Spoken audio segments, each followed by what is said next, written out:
Good morning, kids. A new week, a new way to work on our narratives. I've had a busy weekend. I hope you guys have too. You can hear my dog drinking water in the background. Sorry for that. As a quick review, we've been doing lots of different things.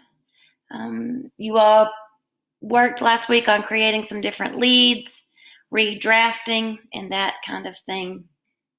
And what I want to start with today is something that kind of happened this weekend with my parents, which made me get to our lesson today. My mother and father came in to shelter in place with us for a while, and I had kind of fussed at my mother for something, and it hurt her feelings. And part of me kept trying to justify why I was right and why she was wrong. And that's not that she was wrong, but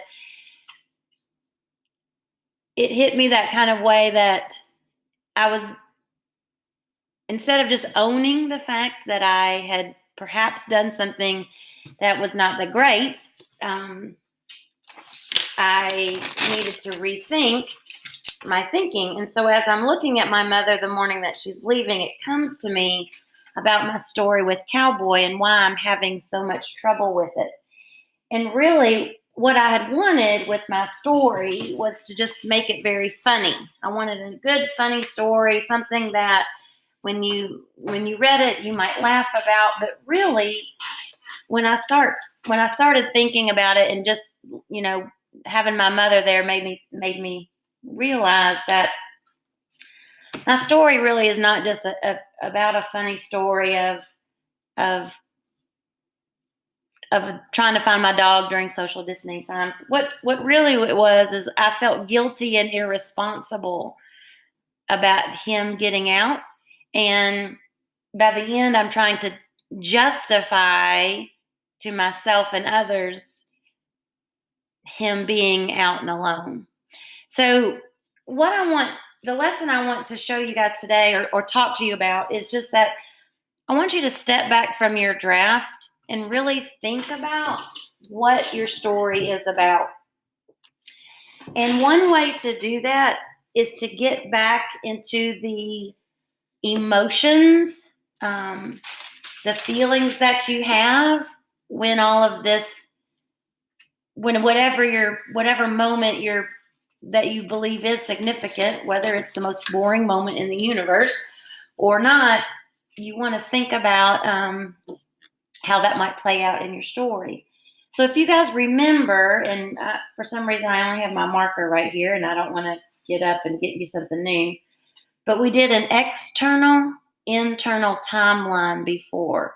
And sometimes we do this in our reader's notebook when we're reading stories. What are the events that are happening, and how are people feeling about it?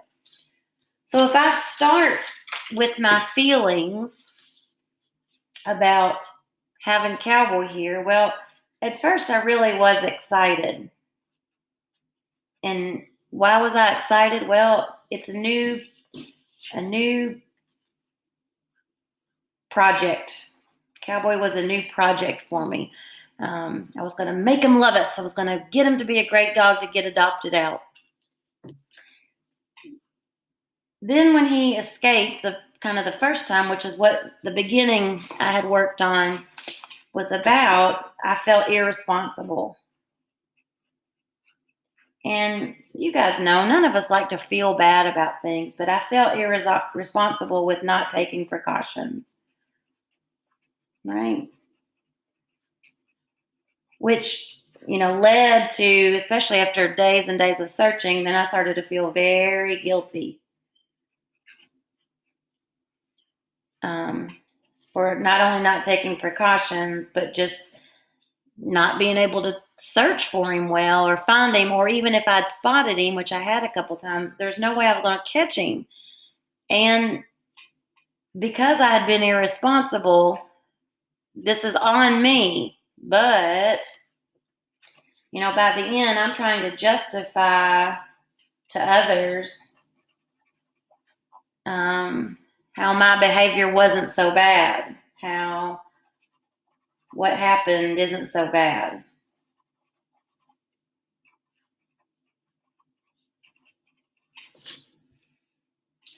So I go back and forth between the guilt quite a bit. But as the days go on, it's almost like I go back and forth still pretty seriously from guilt to justification. And really, this morning, as my parents were leaving and they're packing up their mask and stuff and whatnot, I was like, this does kind of mimic that COVID kind of thing. Um, when I went out to Home Depot to get something because we needed to fix something at the house, and I'm wearing my mask, but there's a lady in Home Depot's like, well, I'm not wearing a mask. I have to wear it at work all day, and I'm just not going to do that to come get a thing of paint. She's also feeling that need to justify herself to others. So almost this journey of cowboy, while I want it to be funny, I do need to make sure that I'm getting to what the story is really about. The story is not really about me chasing cowboy all over the world. The story is about this process of I get excited when I have a new project, and then if it doesn't go well, how I'm trying to justify the badness to others instead of maybe just owning it. So once you kind of have the big feelings down, you want to go back to your story to say, all right, what are the big events that match up with these feelings? And there may be more than one, but for each of these feelings, you want to make sure you have that in your story somewhere so that you can really bring out those feelings. So my excitement, I built the Ponderosa, which was like Cowboys Ponderosa, where Cowboy was going to stay. It was a bigger kennel than we had at the kennel. I made him like a little cowboy house called the Ponderosa. Then this is about like when he got out the first time, kind of what my story beginning was about. And then even Judy who's kind of like the leader of our group, she had reminded me several times, take those precautions. And it's almost like it's not like I ignored him, but it's like I ignored him. Like I know he was getting out, but I did not take the time to make sure he couldn't get out further. I just thought in my head, irresponsibly, that, oh, well, he'll stay around the house. So here would begin the big search. The hanging posters. That might be over here a little bit too. And it just days and days of these searching. And then when I tell people now, like, I just hope, or I just have to think that he feels free. That's what I've been saying, which, I hope that he does feel free. But in actuality, unless he's finding food, he's got plenty of water around these parts, but unless he's finding food and shelter, he's in danger, and he's just a little guy. So that's what I want you guys to work on today. I want you to think what your story is really about. And the way to do that is, what are the big emotions that you have? Those emotions can range from, I'm just a little bored, I'm seriously bored, oh my gosh, I can't function anymore, all I do is sit and stare at my phone, to I've got to make a plan. What are those big emotions? And then pair those emotions with what scenes are going on in your story. And you may have a draft of those scenes.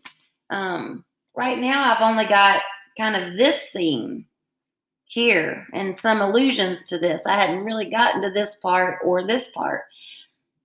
So mapping that out a little will make me go, all right, I need to maybe add some scenes. I need to maybe go back.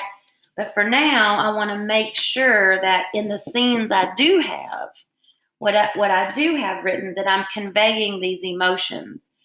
And to do that, I'm going to need to maybe add some dialogue or inner thinking if there's not anybody with me. I need to maybe make sure that I'm using my description and actions that show that I'm feeling like I'm irresponsible. Like, I don't want my descriptions to be all happy, happy, joy, joy necessarily. I need to make sure that the reader understands that at this moment, I am feeling like I am not being a responsible person and taking care of him. Okay? So do that today. Do that work today. Especially if you've got your draft start to finish, where you think, "Ooh, I'm good. I'm going on that." Make yourself a quick internal, external map. Do the internal first. What are the big emotions that show what your story is really about? And my story really is about responsibility. I'm going to write that down here. Might be part of my title, some part. Responsibility. And then if I want my story to be about responsibility, then I need to make sure that I have the events that pertain to that. That way I can take out some of the events that maybe I'm just using for filler to see, like, oh, I need a bunch of pages. Because I don't necessarily need a bunch of pages, but I do need my scenes to get to that bigger picture. All right? So try this work today, just a quick map. And if you have time, pick one of those scenes to go back to in your draft and say, all right, does the dialogue or inner thinking I have, description or actions I have point to this? Remember, I don't necessarily have to say, oh, I feel so irresponsible. But I want my manners, my head droops. In my mind, I think, gosh, Judy had told me several times to do these things, and I didn't do them, to show that irresponsibility or whatever emotion you're having. All right? Can't wait to see what you get. Have a great session today. Remember that we do have live sessions Monday, Tuesday, and Wednesday at 10:30 and 4 if you need help on anything specific. I'll see you then if you do, or you can feel free to email me and set up a specific appointment. See you guys soon.